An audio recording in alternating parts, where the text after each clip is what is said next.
Let's talk about our thread path. I'm going to go through and show you what my thread path looks like and why I do what I do. So here's the thread sitting on the thread holder, the cone holder, and then it goes up and it goes through this thing here. Now I have this piece of batting in there because I found my thread was jumping out of there. So I folded up a little piece of batting and I set it right in here so that thread can't jump out.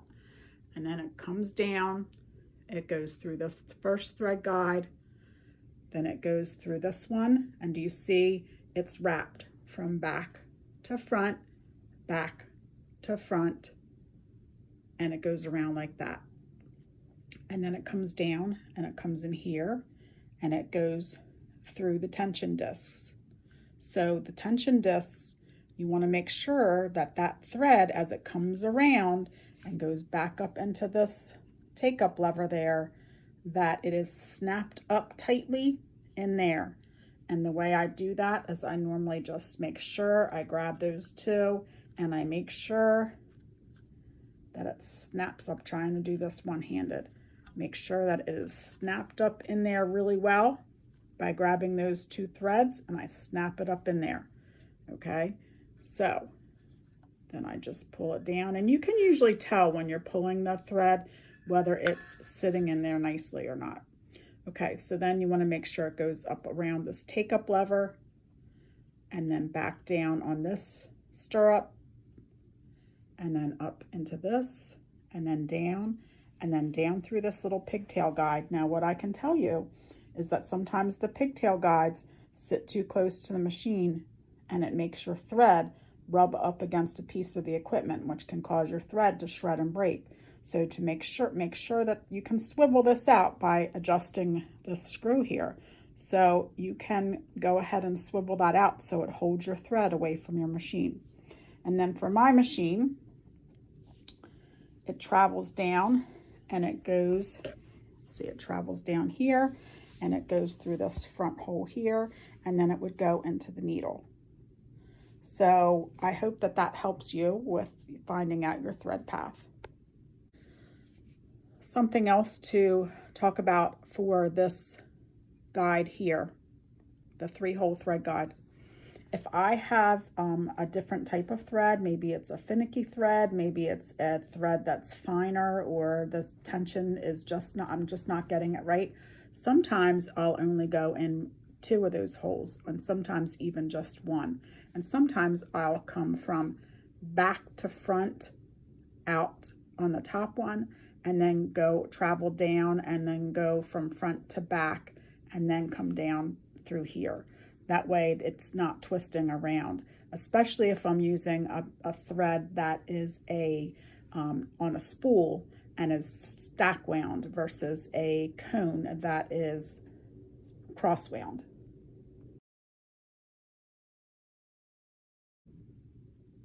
So here's an example of that. This is a cross wound thread, and you can see how the thread is cross wound on there. That's the way it's put on. That's the way it's meant to come off. It's meant to be fed up and over, or if your machine mounts to the side, over the top. That's the way that thread is meant to come off. This thread is stack wound. It's put on there straight. It's meant to come off straight. So you don't want it to be fed up and over because the thread will twist. So in that case, if you wanted to use it on a long arm, this is what you would do. Okay, so you have a stack wound spool and you want to use that on your long arm, but you can't, well, you can, but you might get thread breakage. You don't want to feed it up and over the top because it will twist and twist, and that's not the way that it's supposed to go. So what you can do is you can get this, you can get a horizontal spool pin, and however it goes onto your machine, and then you would slide your spool onto that, and then you would feed it up just like normal to go through the rest of the threading process. So if you're having thread breakage and you're using a stack wound spool, that might be the reason, because of the way it's feeding off of the machine. Okay, here's an easy way to change your thread, just in case you didn't know about this. So I have one thread on. I'm going to take that off, but I'm going to leave the rest of the machine threaded. I'm going to break my thread there. I'm going to add my next spool. I'm going to put it on, and I'm going to tie a knot in here. Okay, so I've tied a knot there to tie the two threads together. And then I'm just going to take the bottom of the thread. I usually take it out of the last thread guide and the needle, and I just start pulling it through, and then it just goes ahead and it threads the machine for me.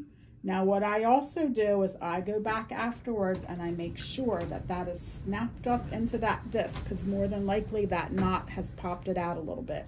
So, and then I'll go ahead and I'll thread it through this last thread hole guide and then the needle. You don't want to pull it through the needle to begin with. First off, the knot won't go in there. And second off, you don't want to flex your needle too much while you're trying to feed your thread through. But that's just an easy way to thread your machine.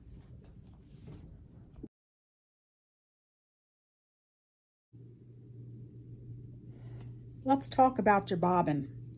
Okay, here's the bobbin case. It has the little spring inside of it. You don't want to take that out, at least not as far as I'm concerned. Handi Quilter does not recommend that, and this, I do have a Handi Quilter machine, so that's the only one that I can tell you about. But this lets the bobbin sit in there and gives it a little bit of bounce. So you can see it would give it a little bit of bounce, which is what it needs. So leave that in there. The other thing I want to show you is that there's this little lever here, and that's where the thread goes around, which I'll show you in a minute. But there's also this adjustment here. This is the screw that you're going to use to adjust the tension on your bobbin. So let's get, first things first is let's wind a nice bobbin. You want to wind a nice bobbin. You want to be able to put your fingernail in it and not have your fingernail sink down in it. So that's a nice tightly wound bobbin. Not so tight that the sides of your metal bobbin would go out, but just nice and firm. See, this is one that's not so firm, and you can see how I can squish my finger down in there. If you have something like that, cut your thread off and get rid of it. Okay, so I usually like to hold my bobbin like this, my bobbin case like this, and my bobbin like this. So mine is held with, it looks like a P. The thread's coming off of the top and down the left-hand side. So then I hold this like this. I place my bobbin case over top. I wind my thread up through there and kind of snap it around into that little groove right there. And so then what I want to do there, it's all fed correctly now and it's going to feed off, but I lay it down in my hand like this, and then I raise it up, and it should just feed nicely with the bobbin straight. Now this seems a little loose to me, so what would I do to fix that? So I will take my little screwdriver, sometimes even my thumbnail, and I will tighten it up a little bit. Just a little smidge. So then I'm going to lay it back down again, and I'm going to try it this time. And that feels pretty good. I think eventually you get the hang of it. To me, this might still be a little loose, but it does feed off really nice. It's not coming up out of my hand. So let's go ahead, and I'm going to tension it just a little bit more. Again, just a tiny little smidge.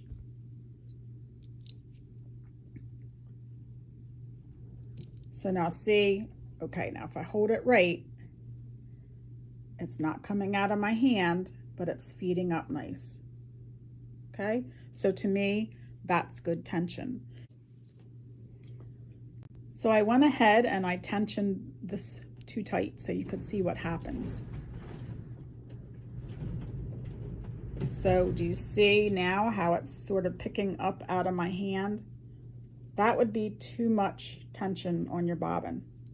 You really want it to sit nicely just in the palm of your hand and to not come out of the palm of your hand. The other thing I want to explain to you too is using pre-wound bobbins. Pre-wound bobbins can be amazing. I have two here, one's from Superior Threads and one is from Wonderfill.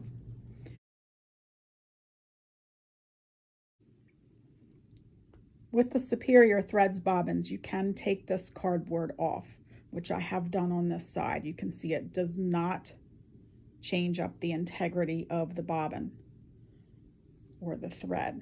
So this way you can just go ahead and you can put it in whichever way works for you, whichever side you like in. Sometimes it's just helpful to have it in that way. So yeah, so don't be afraid if you're having trouble with tension and you can't figure out what it is. Sometimes it's just the idea of taking off that cardboard and it'll work perfect. So now I have here a pre-wound bobbin from Wonderfill. And what I find with the Wonderfill bobbins is that sometimes they've wound so much thread on here that if I put it in just as it came out of the box, it tends to bog up on the side. I can't get my tension straight because it's not allowing it to flow nicely. So what I do with that, and this is not for everybody, but this is what helps me. I usually take and pull off about 10 to 12 pulls of thread, and it's sort of a sacrificial thread. And then I go ahead and use that. And that way I've reduced any overage that's hanging over the edge of the actual bobbin itself. And then it seems to work pretty well for me to do that.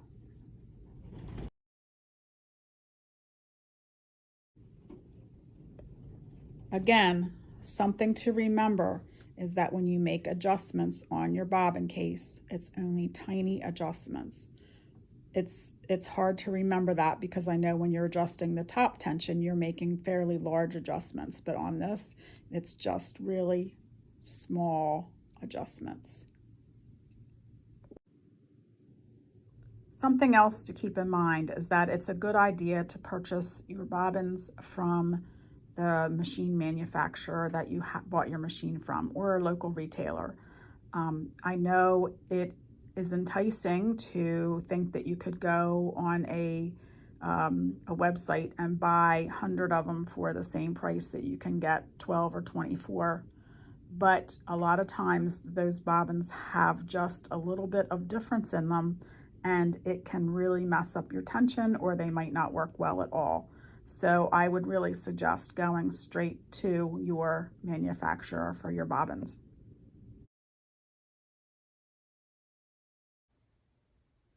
Handi Quilter suggests that you oil your bobbin race in between each bobbin.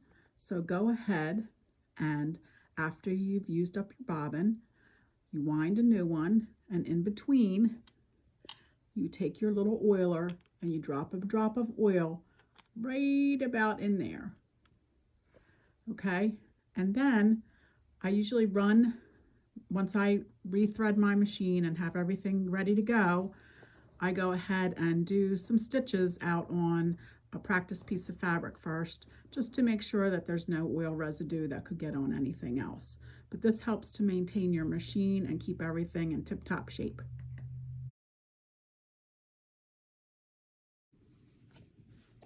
Something else I wanted to show you is it's really important to be using the correct size needle.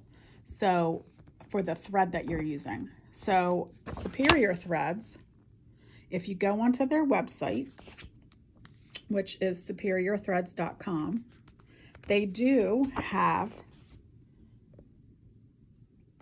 a long arm thread reference guide.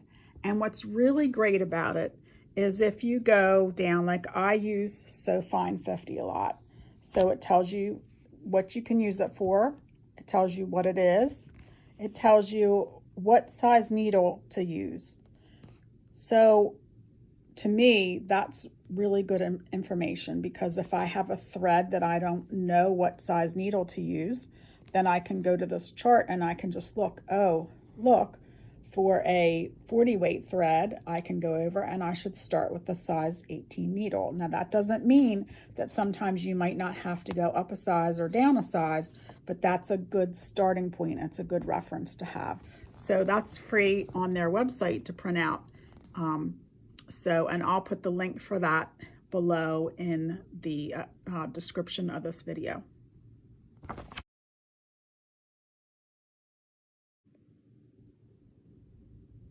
I know that setting your tension and tension in general can be really scary, but hopefully this video helps, and I hope that you realize the more that you do and set your tension, the easier it's going to get, and it's going to become very natural to you. Remember to set your bobbin tension first, and once that is set, then you can worry about your adjusting your tension with your top tension adjustment, which the top tension adjustment happens here. So your top tension adjustment is going to happen here at the tension discs. And remember, it's a good turn to adjust your tension. It can be a full turn, or it can be a half a turn. So don't be afraid to twist that and get it to the right spot.